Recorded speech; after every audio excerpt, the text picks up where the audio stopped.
അഭിഷേക് ജയദീപ് തൃശൂർക്കാരനാണ്. തൻ്റെ പ്രൊസ്പെക്റ്റീവിലൂടെ താൻ ലോകത്തെ നോക്കിക്കാണാൻ ആഗ്രഹിക്കുകയും ആ പ്രൊസ്പെക്റ്റീവ് കൃത്യമായിട്ട് ഓരോ വ്യക്തികളിലേക്ക് എത്തിക്കുകയും ചെയ്യുവാൻ ആഗ്രഹിക്കുന്ന ഒരു മനുഷ്യൻ. മിസ്റ്റർ ഗേ വേൾഡ് ഇന്ത്യ 2023 എന്ന കോമ്പറ്റീഷനിലെ റണ്ണറപ്പായി മാറിയ വ്യക്തിയാണ്. ബിഗ് ബോസ് മലയാളം സീസൺ 6 താൻ എത്തുന്നതിന്റെ പ്രധാനപ്പെട്ട ലക്ഷ്യം താൻ തുറന്നു പറയുകയാണ്. LGBTQ എന്ന സംഘടനയുടെ ഒരു ശബ്ദമായി മാറുവാനും ആ ശബ്ദത്തെ കൂടുതൽ ആംപ്ലിഫൈ ചെയ്യുവാനുമാണ് താൻ ഈ ഷോയിലേക്ക് വരുന്നത്. താൻ ഒരു ഗേ ആണെന്നും താൻ ഈ ഷോയിലേക്ക് വരുന്ന കാര്യവും തൻ്റെ അച്ഛൻ ഇതുവരെയും അറിഞ്ഞിട്ടില്ല.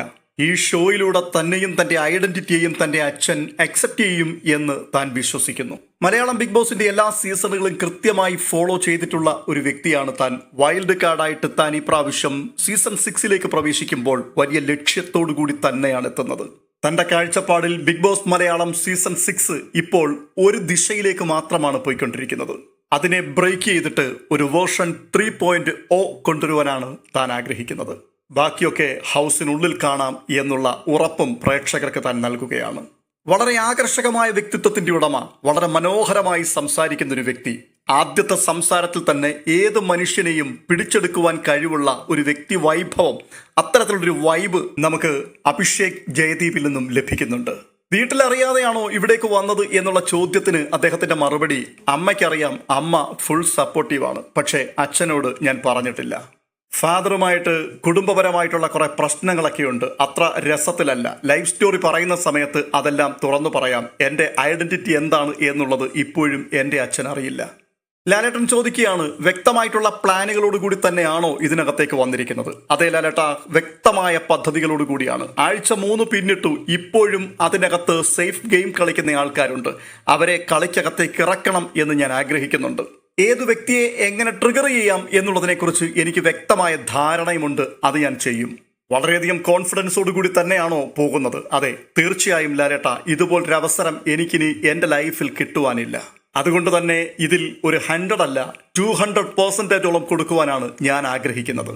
ലാലേട്ടൻ ചോദിക്കുകയാണ്, പെട്ടെന്ന് ദേഷ്യം വരുന്നയാളാണോ? ലാലേട്ട, എനിക്ക് പെട്ടെന്ന് ദേഷ്യം വരില്ല, പക്ഷെ ദേഷ്യം വന്നാൽ അത് കൺട്രോൾ ചെയ്യാൻ പാടാണ്. അപ്പോൾ പിന്നെ എന്ത് ചെയ്യും എന്നാണ് ലാലേട്ടന്റെ ചോദ്യം. താൻ പറയുന്നു, ഞാനത് മാക്സിമം കൺട്രോൾ ചെയ്യാൻ ശ്രമിക്കും.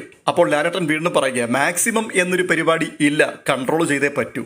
വീട്ടിലേക്ക് കയറുന്നതിന് മുമ്പ് ഒരു കൊച്ചു ഗെയിം കളിച്ചിട്ട് പോകാം. ഈ വീട്ടിൽ ഏറ്റവും നന്നായി കളിക്കുന്നു എന്ന് തോന്നുന്ന വ്യക്തി ആരാണ്? ആ വ്യക്തിക്ക് ഒരു മാല ഇട്ടിട്ട് പോകാം. ആ സമയത്ത് അപ്സരയ്ക്ക് തന്നെയാണ് അഭിഷേക് ജയദീപും മാലയിട്ടത്. എന്താണ് അതിന്റെ കാരണം? തമ്മിൽ ഭേദം തൊമ്മൻ എന്നൊക്കെ പറയുന്നത് പോലെയായിരുന്നു അദ്ദേഹത്തിന്റെ മറുപടി. ഒരു ബിഗ് ബോസ് വിന്നിംഗ് മെറ്റീരിയൽ ആണ് എന്ന് എനിക്കൊരിക്കലും പറയുവാൻ കഴിയില്ല. പക്ഷേ പറയേണ്ട കാര്യങ്ങൾ കൃത്യസമയത്ത് കൃത്യസ്ഥലത്ത് പറയുന്നുണ്ട്. വ്യക്തമായിട്ട് താൻ ഗെയിം കളിച്ചു മുന്നോട്ട് പോകുന്നുണ്ട്. അതുകൊണ്ട് തന്നെ ആ വീട്ടിൽ ഉള്ളവരിൽ മെച്ചമായിട്ടൊരു വ്യക്തി എന്ന് അപ്സരയെ എനിക്ക് പറയുവാൻ കഴിയും. ഇതിൽ നിങ്ങൾക്ക് ടാർഗറ്റ് ചെയ്യണം എന്ന് തോന്നുന്ന 1, 2, 3 പേരുണ്ടാകാം. അങ്ങനെയുണ്ടെങ്കിൽ അവരിൽ ഒരാൾക്ക് ഒരു മാലയിടാം. സംശയലേശമന്യേ ഉടൻ തന്നെ അദ്ദേഹം മാലയിട്ടത് ഗബ്രിക്കാണ്. അതിനുള്ള കാരണം താൻ പറഞ്ഞത്, ഗബ്രി പൊളിറ്റിക്കലി ഇൻകറക്റ്റ് ആയിട്ടുള്ള കാര്യങ്ങളാണ് എല്ലായ്പ്പോഴും സംസാരിച്ചുകൊണ്ടിരിക്കുന്നത്. പഴയ കാലത്ത് അൺടച്ചബിലിറ്റി എന്ന് പറയുന്നൊരു സിസ്റ്റം ഉണ്ടായിരുന്നു, അയിത്തം എന്നൊക്കെയുള്ളത്. അതിനെ ഓർമ്മിപ്പിക്കുന്ന രീതിയിലാണ് തൻ്റെ മേലേക്ക് സ്റ്റിക്കർ പതിക്കുവാൻ വേണ്ടി ജിൻഡോ ചെല്ലുമ്പോൾ എനിക്ക് അറപ്പാണ് എന്നൊക്കെ പറയുന്നു.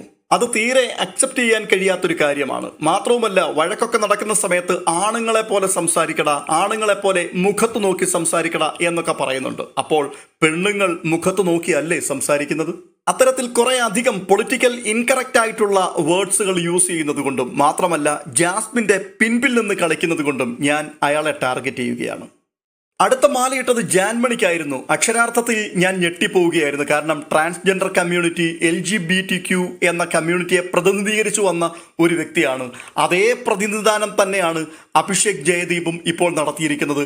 LGBTQ എന്ന പ്രസ്ഥാനത്തിന്റെ വോയിസ് റൈസ് ചെയ്യാൻ വേണ്ടി തന്നെയാണ് താനും അവിടെ എത്തിയിരിക്കുന്നത്. പക്ഷെ താൻ മാലയിട്ടിരിക്കുന്നത് ജാൻമണിക്ക് തന്നെയാണ്. താൻ പറയുന്നത് ശാപവാക്കുകൾ പറയുക, ഭീഷണിപ്പെടുത്തുക, ഇൻഡസ്ട്രിയിൽ നിന്ന് പുറത്താക്കും എന്ന് പറഞ്ഞുകൊണ്ട് വെല്ലുവിളിക്കുക, കൂടാതെ ജെൻഡർ കാർഡ് ഇറക്കുക, ഞാനൊരു ട്രാൻസ്ജെൻഡർ ആയതുകൊണ്ട് എനിക്കെതിരായിട്ട് ഇവിടെ എല്ലാവരും കളിക്കുകയാണ് എന്ന് പറഞ്ഞു പരത്തുക. ഇതൊക്കെ കൊണ്ട് തന്നെ ജാൻമണിയെയാണ് ഞാൻ ടാർഗറ്റ് ചെയ്യുന്നത്. അടുത്ത മാല താൻ ജിൻഡോയുടെ കഴുത്തിലേക്കാണ് ഇട്ടത്. ജിൻഡോ ഒരു നല്ല എന്റർടൈനറാണ്. പക്ഷേ മലയാളി പ്രേക്ഷകർക്ക് കേട്ടിരിക്കുവാൻ കഴിയാത്ത രീതിയിലുള്ള വളരെ മോശമായ പല വാക്കുകളും ജിൻഡോയുടെ വായിൽ നിന്ന് വരുന്നുണ്ട്. അദ്ദേഹത്തിനെതിരെയും ഞാൻ ഗെയിം കളിക്കും. ഈ വീട്ടിൽ നിന്നും പുറത്താകണം എന്ന് ആഗ്രഹിക്കുന്ന രണ്ടുപേരുടെ പേര് പറയാൻ പറഞ്ഞാൽ ആരെ പറയും? സംശയമില്ലാത്ത താൻ പറഞ്ഞു, ശ്രീതു ഒട്ടും ആക്റ്റീവ് അല്ല, ഇതുവരെയും മുൻപിലേക്ക് വന്നിട്ടില്ല. രണ്ടാമത്തെ ആൾ റസ്മിൻ ബായി. റസ്മിൻ നല്ല ആക്റ്റീവാണ്, നിലപാടുകളുണ്ട്, എല്ലാ കാര്യവും തുറന്നു പറയാറുണ്ട്. എങ്കിൽ കൂടി ഒരു റെസ്പെക്റ്റിന്റെ ലെവൽ അവർക്കില്ല എന്നുള്ളത് എനിക്ക് പലപ്പോഴും തോന്നിയിട്ടുണ്ട്. ഉദാഹരണമായിട്ട് ഒരു കണ്ടസ്റ്റന്റിനെ പവർ റൂമിന്റെ അധികാരം ഉപയോഗിച്ചുകൊണ്ടൊരു മീറ്റിംഗിലേക്ക് വിളിച്ചിരുത്തുവാൻ വേണ്ടിയൊക്കെ പോവുകയാണെങ്കിൽ ടോയ്ലറ്റിൽ നിൽക്കുന്ന ഒരാളിനെ വന്നിരിക്കടാ എന്നൊക്കെ പറഞ്ഞാണ് അവർ വിളിച്ചു കൊണ്ടുവന്നിരുത്തുന്നത്. അപ്പോൾ അവരൊരു ലേഡി ബോസ് ആണ് എന്നുള്ള ചിന്തയാണ് അവർക്കുള്ളത്. അതുകൊണ്ട് തന്നെ അവർ പുറത്തു പോയാൽ നന്നായിരിക്കും. ഇതിലാരുടെയെങ്കിലും സൗഹൃദങ്ങൾ അവസാനിപ്പിക്കേണ്ടതായിട്ട് തോന്നുന്നുണ്ടോ എന്നുള്ള ചോദ്യത്തിന് ഋഷിയും അൻസിബയും തമ്മിലുള്ള സൗഹൃദം അവസാനിക്കണം. ഋഷി അൻസിബയുടെ ഒരു ഷാഡോ ആയിട്ട് മാത്രമാണ് നിൽക്കുന്നത്. എന്നാൽ അൻസിബ വളരെ ബ്രില്യൻ്റ് ആയിട്ടുള്ള ഒരു ഗെയിമറുമാണ്. അൻസിബ ഇങ്ങനെ ബെഡിലിരിക്കും, പഴയ രാജതന്ത്രം എന്നൊക്കെ പറയുന്നത് പോലെ അൻസിബ അവിടെ ഇരുന്നു കൊണ്ട് കരുക്കൾ ഇങ്ങനെ നീക്കിക്കൊണ്ടേയിരിക്കും. താൻ ഒരിക്കലും അനങ്ങില്ല, പക്ഷെ തൻ്റെ മുൻപിലേക്ക് വരുന്ന ആളെ വിളിച്ചിട്ട് ഒരു കരു നീക്കും, എന്നിട്ട് അപ്പുറത്ത് പോയി വെട്ടും. ഇതാണ് അൻസിബയുടെ ഗെയിം. ആ ഗെയിമിനകത്ത് വീണിരിക്കുകയാണ് നമ്മുടെ ഋഷി. അതിതുവരെയും ഋഷിക്ക് മനസ്സിലാക്കുവാൻ കഴിഞ്ഞിട്ടില്ല. അതുകൊണ്ട് തന്നെ അവരുടെ കൂട്ടുകെട്ട് പൊളിക്കണമെന്നും ഞാൻ ആഗ്രഹിക്കുന്നുണ്ട്. എന്തായാലും വൈൽഡ് കാർഡായി വീട്ടിനുള്ളിലേക്ക് പ്രവേശിക്കുന്ന അഭിഷേക് ജയദീപ് വലിയ പ്രതീക്ഷകൾ നൽകിക്കൊണ്ട് തന്നെയാണ് അകത്തേക്ക് കയറിപ്പോകുന്നത്. വ്യക്തമായ നിലപാടുകളുണ്ട്. താൻ പറഞ്ഞ പല കാര്യങ്ങളും അതൊക്കെ നമ്മൾ പല ആവർത്തി ഓരോരോ വീഡിയോകൾ കൂടി റിവ്യൂസ് ചെയ്തതാണ്. അഭിഷേക് ജയദീപിന് ഇതൊക്കെ പൊളിച്ചെടുക്കുവാൻ കഴിയുമെങ്കിൽ അതൊരു വലിയ കാര്യം തന്നെയായിരിക്കും. അദ്ദേഹത്തിന് അതിന് കഴിയട്ടെ എന്ന് ആശംസിക്കുകയാണ്. മറ്റൊരു അപ്ഡേഷനുമായി വീണ്ടും എത്താം.